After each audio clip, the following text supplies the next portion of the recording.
ጤና ይስጥልኝ እንዴት አላችሁ? ሰላም ጎሳዬ ነኝ። ለቻናሉ አዲስ ከሆናችሁ ሰብስክራይብ በማድረግ ጀምሩ። ፕሮግራሙን ከወደዳችሁስ ደግሞ ላይክ እና ሼር እንድታደርጉ ይሁን። የቻምፒየንስ ሊግ ምሽቶቻችሁ እንዴት እየሄዱ ነው? በዚህ ሳምንት አጋማሽም የቻምፒየንስ ሊግ ጨዋታዎች ቀጥለዋል። ተጠባቂ ጨዋታዎች ነበሩ። ትላንትና ቼልሲ እና ሊቨርፑል ተጋጣሚዎቻቸውን አግኝተው ነበረ። ወደ ቱርክ ያቀናው ሊቨርፑል ተከታታይ ሽንፈት ሆኖበታል። በፕሪሚየር ሊግ ከክሪስታል ፓላስ ጋር በነበረው ጨዋታ መሸነፉ ይታወሳል እና ደግሞ አሁን በቻምፒየንስ ሊግም ሽንፈትን ነው ያስተናገደው። ቼልሲ ደግሞ ከሽንፈት ያጋገመበት የቀድሞ አሰልጣኙን ጆዜ ሞሪኖን ያስተናገደበት ጨዋታ ነው እና በዚህኛው ፕሮግራም ግን የጋላት ሳራይና ሊቨርፑልን ጉዳይ እናነሳለን። በሌላኛው ፕሮግራም የቼልሲን ጉዳይ እንመለስበታለን። ጋላት ሳራይ 1 ሊቨርፑል 0 ኢስታንቡል ላይ ሊቨርፑል ሽንፈት ያስተናገደበት ጨዋታ ነው። የቪክተር ኦሲመን ፍጹም ቅጣት ምት ደካማና ግዴለሽ የነበረውን ሊቨርፑል ለማሸነፍ በቂ ነበር። ይሄ ጎል ሊቨርፑል ማክሰኞ ምሽት ሌላ ሽንፈት ነው ያስተናገደው። በ2025/26 ቻምፒየንስ ሊግ ሰከንድ ሊግ ፌዝ ጨዋታ እንግዲህ በጋላት ሳራይ ነው ሽንፈትን ያስተናገደው። ለአርነ ስሎት ሀሳብ የነበረው ወይም ደግሞ አሳሳቢ በነበረው ምሽት ልዩነት የፈጠረው የቪክተር ኦሲመን በጊዜ የተገኘው የፍጹም ቅጣት ምት ነበረ። ቀያዮቹ በውድድር ዘመኑ በክሪስታል ፓላስ የመጀመሪያ ሽንፈት ካስተናገዱ ከ3 ቀናት በኋላ የመጣ ጨዋታ ነው። ትልቅ ጨዋታ ነው። በእርግጥ ደግሞ ወደ ጋላት ሳራይ ቱርክ ሄዶ መጫወትም ሌላኛው ከባድ ነገር ያደርገዋል። ቡድኑም ቢሆን ጥራት ያለው ተጫዋቾች ያሉት ነው። እንደ ቪክተር ኦሲመን ያለ በፕሪሚየር ሊግ ክለቦች ሲፈለግ የቆየ አጥቂም ያለው ቡድን ነው ይሄ ቡድን እና የአርነ ስሎት ቡድን በጊዜ ለተቆጠረበት ጎል ምላሽ ለመስጠት ሰንፏል፣ አልሆነለትም። ጎሉ እንግዲህ 16ኛው ደቂቃ ላይ ነው የተቆጠረው እና በጣም ጊዜ ነበረው። እንደውም ባለሜዳው ጋላት ሳራይ ተጨማሪ ሁለተኛ ጎል ለማስቆጠር የበለጠ ጠንካራና አስቸጋሪ ነበር ማለት ይቻላል። ሊቨርፑል ባላንስና ኮሄዥን አልነበረውም። ይሄ ቡድን ሚዛን እንዲሁ ደግሞ ጥምረት ውህደት ስላልነበረው ምንም አይነት ፕሬሸር ይዞ መቆየት አልቻለም። በተጋጣሚው ላይ ዘላቂነት የነበረውም ጫና ማሳደር አልቻለም። አርነ ስሎት በፕሪሚየር ሊግ ከቼልሲ ጋር ለሚኖራቸው ጨዋታ ስለ ቡድናቸው ብዙ ማጤን፣ ማሰብ፣ ማሰላሰል አለባቸው ማለት ነው። ትናንትና እንዲሁ ደግሞ ባለፈው ከደረሰባቸውም ሽንፈት በመነሳት ባክ ቱ ባክ ሽንፈት ለሊቨርፑል እንግዲህ በሜርሲሳይድ የርገን ክሎፕን በአርነ ስሎት ከተካ ጊዜ ጀምሮ በእኚህ ደች አሰልጣኝ ስር ባክ ቱ ባክ ሽንፈት ሲገጥመው ለሁለተኛ ጊዜ ነው። ቅዳሜ በሰለርኸርስት ክሪስታል ፓላስ ሜዳ ነበር ጨዋታው የተደረገው እና በጨዋታው ተበልጦ ነበረ፣ ደግሞም ተሸንፏል። ማክሰኞ ምሽትም በኢስታንቡል ትግል ገጥሞታል። አጀማመሩ መጥፎ አልነበረም፣ ኋላ ግን በጣም ተቸግሮ ተመልክተነዋል። በተጋጣሚው ጋላት ሳራይ ቡድኑ ዋይድ ኤሪያስ ላይ ተገማች ነበር። ፖዚሽን በመሀል እንግዲህ ሲሆን ጥፋቶችም ደግሞ ነበሩ። እንደ ቀደሙ ጊዜያት በሚድፊልድ ጽኑ እምነት አልነበረም። የሚድፊልዱን ጉዳይ በኋላ እንመለስበታለን። እንደዛም ቢሆን ግን ኢጎ ኤኪቲኬ በጥሩ መንገድ ታይቷል። በተለይ በመጀመሪያው አጋማሽ ጥሩ ነበር። ይሁንና ግን አርነ ስሎት የሁለቱን የኢኪቲኬ እና አሌክዛንደር ኢዛክ ስኬትን ለማረጋገጥ የሚወስዱት እርምጃዎች ላይ ውሳኔዎቻቸው ላይ በደንብ መትጋት እንዳለባቸው ነው የተመለከትነው። በጋራ በውህደት እንዲሰሩ መርዳትም አለባቸው እኛ አሰልጣኝ። ሁለቱም ተጫዋቾች እንግዲህ እነዚህን ሁለት ተጫዋቾች ኢኪቲኬና ኢዛክን ተጠባባቂ ወንበር ላይ ለማስቀመጥ በጣም ይበዛሉ። ጥራታቸው የሚደንቅ ነው። ይሄ ደግሞ ባላንስን በተመለከተ የበለጠ ኢሹ መሆኑ አይቀርም እና ለእነዚህ ችግሮች መፍትሄ መስጠት አለባቸው። ሊቨርፑል የፊት መስመር ጥራቱ ግልጽ ነው። በሊቨርፑል ቀዳሚው አሳሳቢ ጉዳይ ከኋላ ኬጂነስ መሆኑ ነው እና ስሎት ቀስ በቀስ ያሳደጉት ያሻሻሉት ነገር በሊቨርፑል ኋላውን ቁጥጥር ያለው እና ደግሞ የተመጠነ ዩኒት እንዲኖረው ማድረግ ነው። እንግዲህ የክሎፕ ይታወቃል፣ ሮክ ኤንድ ሮል ነበረ። ነገር ግን የፕሪሚየር ሊግ ቻምፒዮኖቹ 2025/26 መጀመር አንስቶ ይሄ የውድድር ዘመን አሁንም ድረስ እየተቸገሩ እንደሆነ ተመልክተናል። ኢስታንቡል ላይ ሊቨርፑሎች ተረብሸው ነበር ማለትም ይቻላል። ኢንቴንስ በነበረው የደጋፊዎች ጩኸት እና ደግሞ በጋላ ተጫዋቾችም አግሬሽን ምክንያት በእርግጠኝነት እንግዲህ ይሄ ጨዋታ ከባድ እንደሚሆን መናገር ይቻል ነበር። አንድም ከሽንፈት መምጣቱ ሊቨርፑል፣ ከዛ ደግሞ እየተቸገረ ያለ ቡድንም እንደሆነ በክሪስታል ፓላሱ በተሸነፈበት ጨዋታ ብቻ ሳይሆን አሸንፎ በሚወጣባቸውም ጨዋታዎች ክፍተቶች ስለነበሩ ከዚህ ጨዋታ ትግል እንደሚገጥመው መናገር ይቻላል። እርግጠኝነት ባልነበረው የቡድኑ ፐርፎርማንስ ስህተቶች የተጫኑት ቡድን ድል ተነጥቋል። እንግዲህ ሊቨርፑል ድል አልቀናውም። በሽሎት ቡድን ቀውስ አይደለም ያለው። አሁን እንደዛ አጋኖ ማውራት አይቻልም። ነገር ግን እኚህ የደጅ ሰው መፍትሄ ሊሰጧቸው ወይም ሊፈልጉላቸው የሚገቡ ችግሮች እንዳሉ ግን በስፋት የተመለከትንበት ነው። ሁለቱም ሽንፈቶች ብዙ አሳይተዋቸዋል ማለት ይቻላል ለኛ አሰልጣኝ እና የሽሎት ሁለት ቅያሬዎችም አልሰሩም። በትላንቱ ጨዋታ ያው በተጠበቀው መጠን መነቃቃት ወይም መነሳሳት አልፈጠሩም። ግን እነዚህ ሁለት ጥራት ያላቸው ተጫዋቾች ሲገቡ በሊቨርፑል አንድ ብቻ ስለሆነ ደግሞ ጎልም የተቆጠረበት ደግሞ ከቀደሙት ስኬቶቹም አንጻር በውጤት ማለት ነው በዚህ የውድድር ዘመን በመጨረሻ የጨዋታ መጠናቀቂያ ደቂቃዎች ጎሎችን ያስቆጥር ስለነበረ ከነዚህም አጥቂዎች ወይም ተቀይረው ከገቡ ተጫዋቾች ብዙ ተጠብቋል። የሞሳላ የውድድር ዘመኑ ቀዝቃዛ አጀማመር ሽሎት ወደ ተጠባባቂ ወንበር ቢያወርዱት አላስከፋቸውም። ግብፃዊው በቻምፒየንስ ሊግ መርሃ ግብር ተቀያሪ የነበረው ከ3 ዓመታት በፊት ነበረ። በዚህ አጋጣሚ ይሄንን ቅያሬ ሲያደርጉ አጀማመሩ ወይም ደግሞ በዚህ የውድድር ዘመን የነበረው ነገር ሞሳላን ወደ ተጠባባቂ ወንበር ለማውረድ ምክንያት ያገኙ ይመስል ነበር እና ያንንም አድርገዋል በዚህ ጨዋታ እና ከዛ በፊት ግን እንዳልኩት ከ3 ዓመታት በፊት በነበረው በዛ አጋጣሚ ወይም በዛ ወቅት በኢብሮክስ ሬንጀርስ ሜዳ ላይ በሚገርም ፍጥነት 3 ጎሎችን አስቆጠረ ተቀይሮ ገብቶ። ልብ በሉ እንግዲህ ይህንን ያደረገው ከተጠባባቂ ወንበር በመነሳት ነበረ። በቻምፒየንስ ሊግ ታሪክም ፈጣኑን ሃትሪክ ነው የሰራው። በዚህ ጨዋታ ግን የአርነ ስሎት ቅያሬ ተመሳሳይ ውጤት አላገኘም። እንደዛ አልነበረም።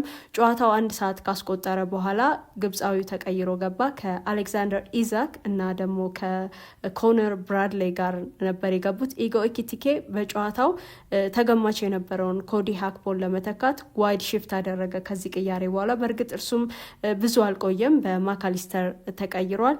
በቅያሬዎቹ መነሻ ተስፋ የሚሰጥ ነገር ያለ ይመስል ነበር። ትንሽ ተስፋ የሚሰጥ ነገር የተመለከትን ይመስል ነበር። በኢዛክ ሾት ምክንያት በጨዋታው እንግዲህ በተለመደው ፓተርንም ቀጠለ። በሊቨርፑል ብስጭት ድካምም ሆነ ሊቨርፑል ቀስ በቀስ ግን ያው ጥንካሬው ሲሸረሸር ተመልክተናል።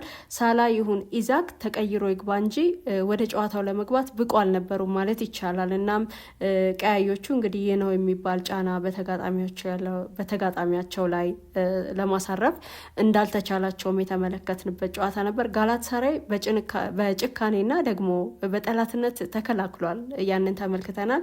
የሊቨርፑልም ግዴለሽነት ተጨምሮበት ግን ነገሩን ቀላል አድርጎለታል እንጂ የቀድሞ ሊቨርፑል ቢሆን ኖሮ የጋላታሳራይን መከላከልም መስበር የሚችል ጥራት ያለው ተጫዋቾች እንዳለው ይታወቃል። ሊቨርፑል የአሊሰንም ጉዳት እንደዚሁ አሳሳቢ ነው። ሊቨርፑል እንግዲህ የከፋና አሰልቺ በነበረው ምሽት ሌላው መጥፎ ነገር የአሊሰን ጉዳት ነው። አሊሰንን ማጣት ቀጣይ ጊዜያትን ያለ ቁጥር 1 ግብ ጠባቂው ነው የሚቀጥለው ይሄ ቡድን። አርነ ስሎት ግብ ጠባቂው አሊሰን ከቼልሲ ጨዋታ ውጪ እንደሆነ ተናግረዋል። በጨዋታው የቪክተር ኦሲመን ሙከራ ሴፍ ከማድረግ በኋላ ጉዳት እንዳስተናገደ አሊሰን ምልክት ሰጥቷል። ከጨዋታው መጠናቀቅ በኋላም በጨዋታው 1-on-1 የተፈጠረውን እድል በፍጥነት ለማስተዳደር የሞከረው ብራዚላዊው ኢንተርናሽናል በዚህ አጋጣሚ ጉዳት እንዳስተናገደም ሽሎት አረጋግጧልና የ32 ዓመቱ ግብ ጠባቂ 56ኛው ደቂቃ ላይ ነበር በጆርጆ ማማርዳስቪሊ ተቀይሮ የወጣው በጉዳቱ ምክንያት። በዚህ ሁኔታ ከሜዳ ከወጣ ጥሩ አይደለም ይላሉ አርነ ስሎት። በቀዳሚውም ጨዋታ ስላለመሰለፉ እርግጠኛ መሆን አለብን ሲሉም ነው ያከሉት። ሽሎት እንግዲህ በፖስት ማች ፕሬስ ኮንፈረንስ ነገሩን ለማብራራት ሞክረዋል። ስፕሪንት ሲያደርግ አንድ ነገር ተሰምቶታል። በዝርዝር ምን እንደሆነ ልነግራቸው አልችልም፣ ፊዚሽያን ስላልሆንኩ ሲሉ ነው የተናገሩት። ነገር ግን በመደበኛነት የሆነ አንድ ነገር ስታይ የምትገምተው የምትጠረጥረው ነገር አለና ያንን ለማወቅ ችለናል። ጨዋታውን መቀጠል እንደማይችልም አውቀን ነበር ይላሉና በቀዳሚውም ጨዋታ ለመሰለፍ ብቁ አይደለም 99.9% እርግጠኛ ነኝ እንደውም 100% ሲሉ ነው የተናገሩትና ያው ከስታንፎርድ ብሪጅ ጨዋታ ውጪ ይሆናል ማለት ነው። አሊሰን አጥቂው ኢጎ ኤኪቲኬ እሱም ቢሆን ባስተናገደው ጉዳት ተቀይሮ ወጥቷል። ነገር ግን የእሱ ጉዳት ከባድ ስላልሆነ ከቀዳሚው ጨዋታ ውጪም የሚያደርገው አይደለም። ያው ፓስ የተደረገለትን ኳስ ለመቆጣጠር ባደረገው ኦቨር ስትሬች ነበረ መጠነኛ ጉዳት የገጠመው። ሊቨርፑል ያለ ቁጥር 1 ግብ ጠባቂው መጽናትን ያውቃል፣ ግን ብዙ ይቸገራል ተብሎ አይጠበቅም። ተጋጣሚዎችንም ይቋቋማል። በ2023-24 እና ደግሞ በ2024-25 የውድድር ዘመናት ይሄ ግብ ጠባቂ አሊሰን በሃምስትሪንግ ጉዳቶች ወሳኝ ጨዋታዎች አምልጠውታል። በተጠናቀቀው የውድድር ዘመንም ቢሆን ያስተናገደው ጉዳት ለ3 ወራት ከሜዳ አርቆት እንደነበረም እናስታውሳለን እና በክረምቱ ከቫሌንሲያ የመጣው ማማርዳስቪሊ በአሊሰን አለመኖር ምክንያት ከቼልሲ ጋር ስታንፎርድ ብሪጅ ላይ በሚኖረው ግጥሚያ የፕሪሚየር ሊግ ጨዋታውን ያደርጋል። የ23 ዓመቱ ግብ ጠባቂ ማክሰኞ ዕለት እንግዲህ አሊሰንን ተክቶ ከመግባቱ በፊት ያው ትላንት ያንን ጨዋታ ከማድረጉ በፊት በካራባው ካፕም ተሰልፎ ጨዋታውን እንዳደረገ ይታወሳልና አሁን ደግሞ የፕሪሚየር ሊግ ጨዋታውን የማድረግ እድል ያገኛል በአሊሰን ጉዳት ምክንያት። እንግዲህ ሊቨርፑል በጣም ብዙ ችግሮች እንዳሉበት እየተመለከትን ነው። በቀውስም ባይሆን ግን ደግሞ ችግሮች አሉበትና ሊቨርፑልና አርነ ስሎት መፍትሄ ሊሰጧቸው የሚገቡ በጣም ወሳኝ ችግሮች ምንድን ናቸው የሚሉትን በጥቂቱ ለማየት መከላከሉ በግልጽ የሚታይ ነው ችግር አለ። ሚድፊልድ ላይ የቪርትዝን ተጽዕኖ እንዴት ማስተዳደር እንዳለባቸው እና ደግሞ ሮቴሽን ላይ አፈራርቆ ማጫወት ላይ አርነ ስሎት መፍትሄ ሊሰጧቸው የሚገቡ ጉዳዮች ናቸው። ከጨዋታው በኋላ እንግዲህ በሽንፈት ውስጥም ቢሆን ያው ጥሩ ነገር እንደተመለከቱም አርነ ስሎት ተናግረዋል። በፕሪሚየር ሊግ በክሪስታል ፓላስ ከተሸነፉበት ጨዋታ በንጽጽር ፐርፎርማንስ ዋይዝ እየተሻለ እንደነበርም ተናግረዋል ቡድናቸውና በተከታታይ ግን ሽንፈትን ማስተናገዳቸውን አልወደዱትም። ይሄ ነገር እንዳይቀጥል ስጋት አላቸው እና ሊቨርፑል በፕሪሚየር ሊግ የደረጃ ሰንጠረዥ በመሪነት ተቀምጧል ከ6 የፕሪሚየር ሊግ ጨዋታዎች 5ቱን በማሸነፍ እናም በቱርኩ ቻምፒየን ጋላት ሳራይ በጠባብ ውጤት መሸነፍ በቻምፒየንስ ሊግ ወደ ኖክአውት ስቴጅ ከመግባት አይከለክላቸውም እና ያንን ከማድረግ አያስቀራቸውም።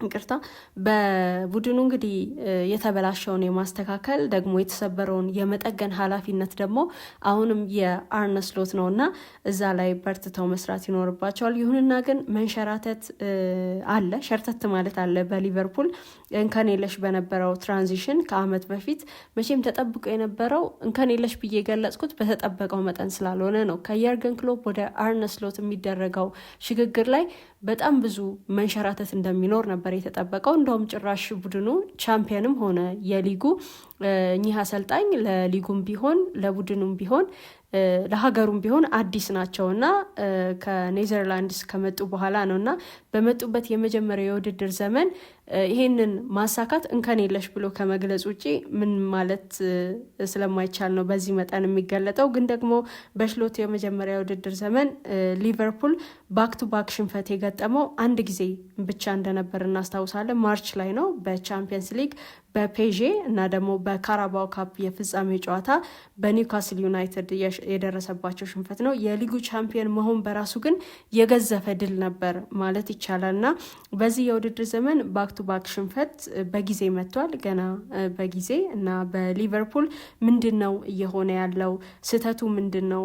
በፕሪሚየር ሊግ ያው ቅዳሜ ቼልሲን ከመግጠሙ በፊትም ከዚያ ጨዋታ በፊት አርነ ስሎት መፍትሄ ሊያበጁላቸው የሚገቡ ችግሮች ምንድን ናቸው የሚለውን በመጠኑ ለመመልከት ያክል ያው አንደኛው የደካማ መከላከሉ ነው መስተካከል ያለበት፣ ምንም ጥያቄ የለውም።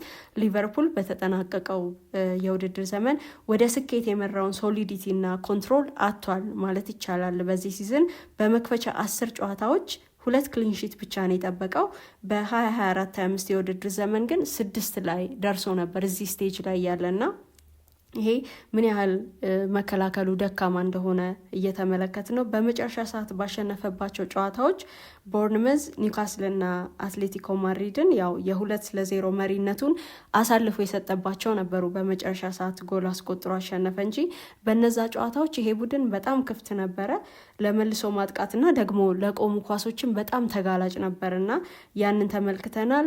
የኢብራሂማ ኮናቴ የቨርጅል ቫንዳይክ አጣማሪ እንግዲህ በቁመታቸው ዘለግ ያሉ ናቸውና ኢብራሂማ ኮናቴ ግን የውድድር ዘመኑን የጀመረው በደካማ ፐርፎርማንስ ነው። አቋሙ የሚዋልል ነው የዚህ ተጫዋች። ከዛ ከመጀመሪያው ጨዋታ በኋላ በመሃል ደህና ነገር ያሳየ ይመስል ነበር፣ ግን ደግሞ መልሶ በጨዋታዎች ስህተቶችን ሲሰራ ተመልክተናል። ከክሪስታል ፓላስና ደግሞ ጋላት ሳራይ ጋር በነበሩ ጨዋታዎችም ፐርፎርማንሱ ከስህተት የጸዳ አልነበረም። የቪክተር ኦስሜን ሙከራ እና ደግሞ የአሊሰንን ጉዳት መነሻ የእሱ ደካማ ፓስም እንደነበረ ማንሳት ይቻላል እና በስታንፎርድ ብሪጁ ጨዋታ አርነ ስሎት ትልቅ ውሳኔ ማሳለፍ ይኖርባቸዋል። የካፕቴን ቨርጅል ቫንዳይክ አጣማሪ ማን መሆን እንዳለበት መወሰን አለባቸው እኛ አሰልጣኝ። የክረምቱ በህራሚ እንግዲህ ጆቫኒ ሊዮኒ የኤሲኤል ጉዳት አለበት። ነገር ግን ኮናቴን ድሮፕ ማድረግ ከፈለጉ ወይም ያንን ካሰቡ ረጅም ጊዜ በቡድኑ የቆየው ጆ ጎሜዝ አለና አማራጫቸውን ወደዛ ማድረግ ይችላሉ።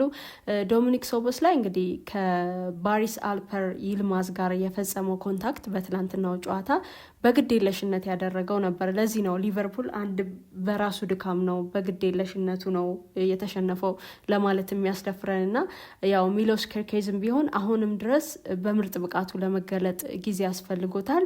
ይህ የተከላካይ መስመር ጠንክሮ መስራት ውሁድ መሆን እንግዲህ ያስፈልገዋልና በዋናነት ሊያስተካክሉት የሚገባው ይሄ ዲፌንሲቭ ዊክነሱን ነው ማለት ይቻላል። ሌላኛው ሀሳብ የሮቴሽን ጉዳይ ነው፣ አፈራርቆ የማጫወት ጉዳይ። ክለቡ ሰመር ላይ እንግዲህ ለተጫዋቾች ዝውውር 449 ሚሊዮን ፓውንድ ነው ኢንቨስት ያደረገው እና ከዛ በኋላ አርነ ስሎት የስኳድ ጥልቀቱን በሚገባ ለመጠቀም ቃል ገብተዋል። እናም ቃላቸውን ስለመጠበቃቸው በእርግጥም እያሳዩ ነው ማለት ይቻላል። ያንን እየተመለከትን ነው። በ2024-25 የውድድር ዘመን መጠናቀቂያ ሊቨርፑል ፌድ ስለማድረጉ ከቁልፍ ምክንያቶች መካከል አንዱ የተጫዋቾች ድካም ነው። ፋቲግ እንዳለ ይታወቃል። ያንን ተመልክተን ነበረ።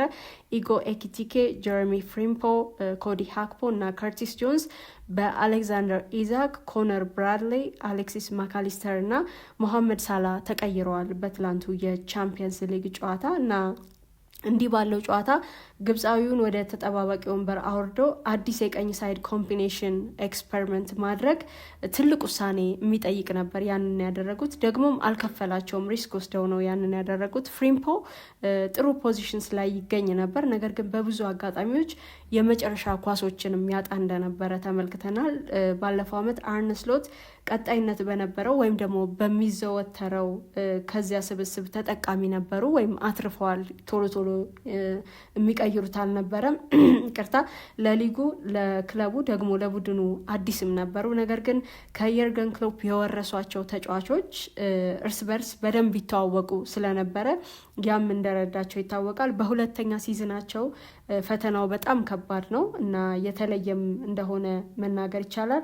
በዚህ ክረምት በርከት ያሉ አዳዲስ ተጫዋቾች ቡድኑን ተቀላቅለዋል፣ ወደ ሊቨርፑል መጥተዋል እና አሁንም አርነ ስሎት እነዚህን ተጫዋቾች ማዋሃድ በጣም ትልቅ ስራ፣ ትልቅ ፈተና እንደሚሆንባቸውም መናገር ይቻላል እና እነዚህን ተጫዋቾች ማያያዝ ከነባሮቹ ጋር ማዋሃድም ትልቅ ፈተና ነው የሚሆንባቸው እና በመጪዎቹ ምክንያት ይሄ ቡድን አለመያዝ ወይም ደግሞ አዲስ ነገር ልንመለከትበት እንደምንችል መናገር ይቻላል። እንግዲህ ከአዲሱ ከባቢ ጋር ራሳቸውን ለማስማማት እየሰሩም እንዳሉ ተመልክተናል እነዚህ አዳዲስ ተጫዋቾች እና ደግሞ ከነባሮቹ ጋር ለመቀናጀት ጥረት ሲያደርጉ ግን ደግሞ ተከታታይነት ያለው ወይም ደግሞ ያለማቋረጥ የሚደረግ ሮቴሽን ወይም ደግሞ ይሄ ተጫዋቾችን አፈራርቆ ማጫወት ሂደቱ እንዳይጸና አስቸጋሪም ያደርገዋል፣ ተከታታይነት ስለማይኖረው አብሮ በመቆየት ውስጥና ይሄኛው አንደኛው ስጋት ነው። ስሎት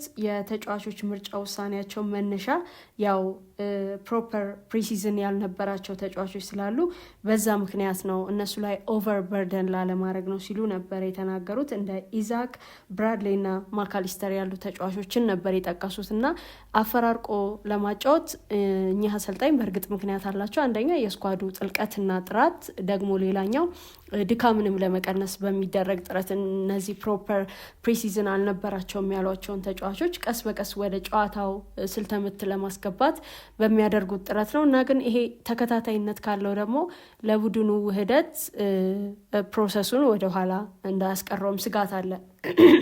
ይቅርታ። ሌላኛው አሳሳቢ ጉዳይ ያው የቪርትስ ነው። ቪርትስ እና የሚድፊልድ ባላንስ ነው። ይሄ ተጫዋች እንግዲህ በብዙ ተጠብቆ ነበር። የጋላታሳራይ ደጋፊዎች ማክሰኞ በጠዋት ሁሌም እንደሚያደርጉት ከተጋጣሚያቸው ሆቴል አካባቢ ሄደው ፋየር ወርክስ አላቸው ረፍት ለመንሳት እንቅልፍ ለመንሳት የሚያደርጉት ጥረት ነው። አርነ ስሎት እና ተጫዋቾቻቸው ለመቀስቀስ ያደረጉት ጥረት ግን አልተሳካላቸውም በዚህ ሁኔታ።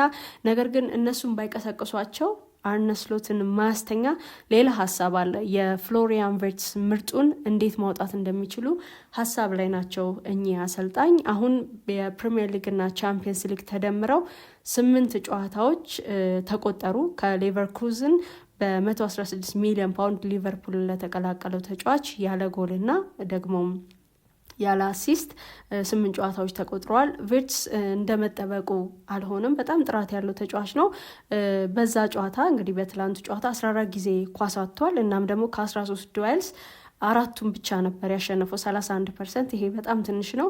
በአንድ እንግዲህ ያልተሳካ ፓሱ አጋጣሚ እንደውም ጭንቅላቱን በእጆቹ ይዞ ሲያዝን ተመልክተነዋል በሁለተኛው አጋማሽ እና በራስ መተማመኑም እንዳያጣ ስጋት አለ። ከጎልም ከአሲስትም በመራቁ እና በጥሩ ፐርፎርማንስም በተከታታይነት ለመታየት ባለመቻሉ ያው ታዋቂነቱን ስመገናናነቱን ተውትና ለመጀመሪያ ጊዜ ከሀገሩ የወጣ ከቤቱ ምርቆ የወጣ የ22 ዓመት ወጣት ነው ቪርትስ እና አዲስ ሀገር መልመድ፣ አዲስ ቋንቋ መልመድ እና ደግሞ አዲስ የአጨዋወት ስታይልንም መልመድ ይኖርበታል። አርነ ስሎት በሴንትራል ሚና እሱ ላይ መጽናት ይኖርባቸው አይኖርባቸው መወሰን አለባቸው። ቪርትስን በማመቻቸት ስሎት እንግዲህ የፕሪሚየር ሊግ ዋንጫን ያሸንፈው ሚድፊልድ ዳይናሚክ ቀይረዋል። በዚህ ምክንያት ካስታወሳችሁ በተጠናቀቀው የውድድር ዘመን ከሁለቱ ከአሌክሲስ ማካሊስተር እና ሶቦስላይ ጋር ራቨንበርህ ነበረ መሰረት የነበረው ከነዚህ ተጫዋቾች ጋር። ጆንስ ደግሞ ከፊቱ ኦፐሬት ሲያደርግ ተመልክተነዋል። ሶቦስላይ እንግዲህ አሁን በራይት ባክ መጫወት እንደሚችል አሳይቷል። ነገር ግን በመሀል ሊቨርፑልን ደካማ አድርጎታል። የእሱ ከዛ ቦታ ላይ መጉደል ሊቨርፑልን እንዳጎደለው ተመልክተናል። የማካሊስተር ፊትነስም ቢሆን አሁን በጣም አሳሳቢ ነው። ከኤፕሪል በኋላ ሙሉ 90 ደቂቃዎችን አልተጫወተም ይሄ ተጫዋች እና ፊትነሱም በጣም አሳሳቢ እንደሆነ ተመልክተናል እና የቪርትስን ጉዳይ መፍትሄ ሊሰጡትም ይገባል። በትላንትናው ጨዋታ ብዙ የሚጠበቅበት ያው ከአርነ ስሎት ቡድን ሌሎች ክለቦች የሚቀኑበት መቼም ይሄ የፊት መስመር ጥራቱ ነው። ትላንትና ግን የከሸፈ የፊት መስመር ነበር የተመለከትነው። ሊቨርፑል 67% ፖዚሽን ነበረው። ኤክስፔክትድ ጎል ደግሞ 1.78 ነበር። በንጽጽር 1.32 ነው ጋላታሳራይ። በእርግጥ እነሱም ቢሆን በፔናልቲ ነው ጎል ያስቆጠሩት እና አሸናፊ የሚሆነው ጋላታሳራይ ነው። ግን በዚህ ሁኔታ ሊቨርፑል ከዚህ ፉክክር ከዚህ ግጥሚያ የሆነ ነገር መውሰድ ነበረበት። ግን ደግሞ ፋይናል ተርድ ላይ ያው አባካኝ ሆኖ ነበረ። ሁለቱ ትልልቅ የአጥቂ ግዢዎቻቸው እድሎችን አባክነዋል። ጋላታሳራይ ፔናልቲ ከማግኘቱ ከሴኮንዶች በፊት ኤኬቲኬ ጎል ማስቆጠር ነበረበት። አንድ እድል አግኝቶ ነበረ። ኢዛክም ቢሆን ከተጠባባቂ ወንበር ነው የተነሳው እና በአንድ አጋጣሚ እሱንም ሾት ሲያደርግ ተመልክተነዋል። ግን ታይሚንጉ በኒውካስል እንደምናውቀው አይነት አልሆነም፣ ገና ነው። ኢዛክ በፍጥነቱ ላይ ለመገኘት በእርግጥ የስራ እድገት ይፈልጋል።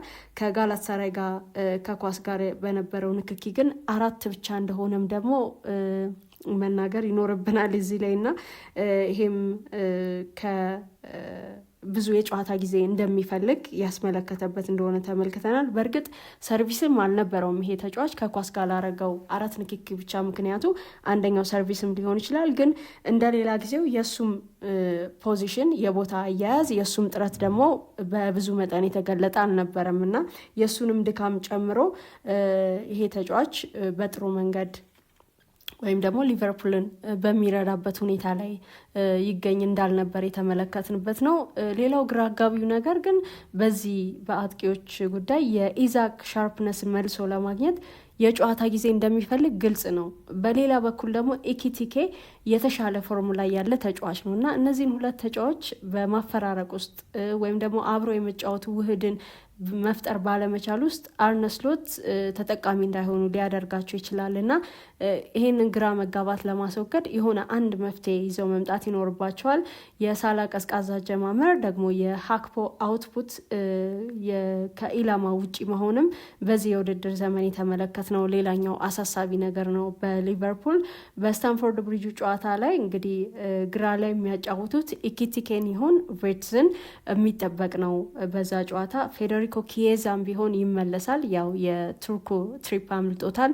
የቻምፒየንስ ሊግ ስብስብ አካል አይደለም ይሄ ተጫዋች፣ ግን ደግሞ በፕሪሚየር ሊግ በሚደረጉ ጨዋታዎች ከጎል ጋር እየተመለከት ነውና በስታንፎርድ ብሪጅም ጨዋታ በፕሪሚየር ሊግ እንደሚመለስ ነው የሚጠበቀው።